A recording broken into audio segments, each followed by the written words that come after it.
বন্ধুরা, আমি চম্পা তোমাদের সাথে যে রেসিপিটি শেয়ার করছি সেটা হলো রুই মাছ। দেখো এখানে 6 পিস রুই মাছ আছে। আমি কড়াইতে এখন দিয়ে দিচ্ছি তেল।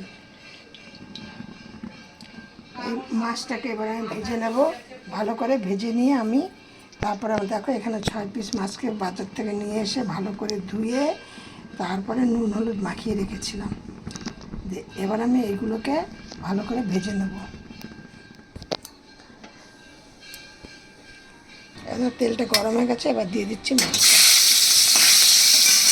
মাছগুলো সব আমার ভাজা হয়ে গেছে। এবার আমি কড়াইতে আমার ওই মাছ ভাজার তেলের মধ্যে আরেকটু তেল দিয়ে দিলাম। দিয়ে দিচ্ছি সাদা তেল আর একটা শুকনো লঙ্কা, এই তেজপাতা।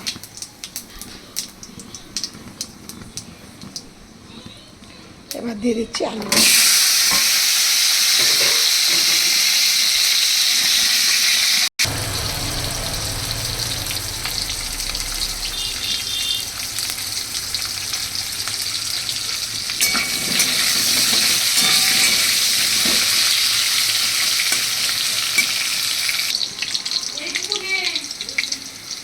এবার দেখো আমার আলুগুলি ভাজা হয়ে গেছে। এবার এর মধ্যে আমি এখানে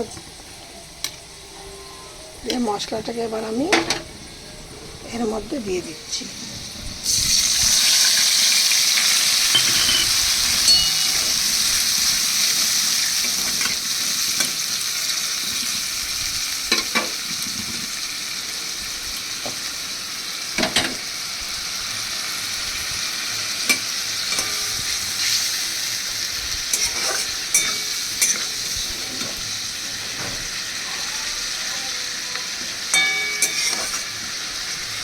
আমি চম্পা রেসিপি হাউস থেকে তোমাদের সাথে রেসিপিটা শেয়ার করছি।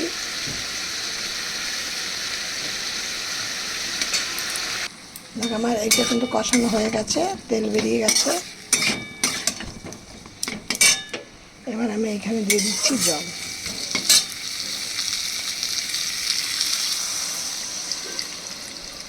বেশি পরিমাণে জল দেবো না, অল্প করেই জল দেবো,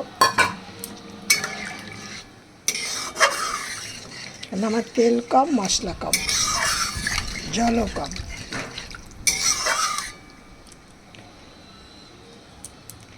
এই রেসিপিটা তোমরা কিন্তু আলু দিয়ে রুই মাছ করে দেখবে এরকম করে। এটা কিন্তু হেভি দুর্ধর্ষ খেতে, একদম। দেখো দিয়ে দিচ্ছি আমি 3টে কাঁচা লঙ্কা ফাটিয়ে।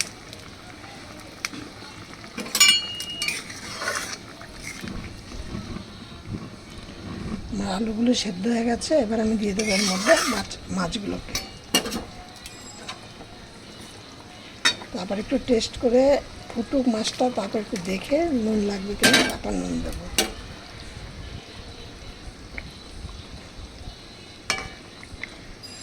এবার দুর্ধর্ষ খাবার একদম, মানে সে পাতলা ঝোল করে না, ওই বিয়ে অনুষ্ঠান বাড়িতে আসো, মানে আগে পরে খাওয়ার জন্য আমি ঠিক সেরকম করে করলাম।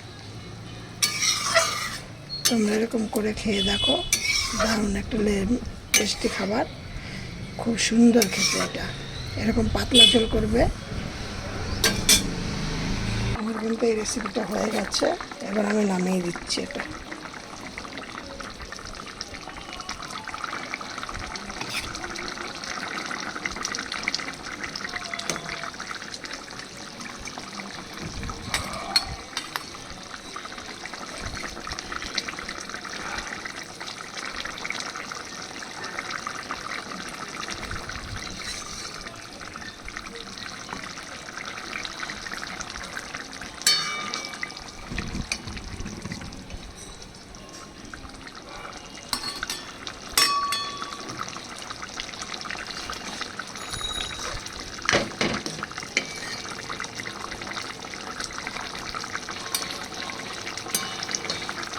আমার কালারটা কত সুন্দর হয়েছে, রেসিপিটা কত সুন্দর হয়েছে।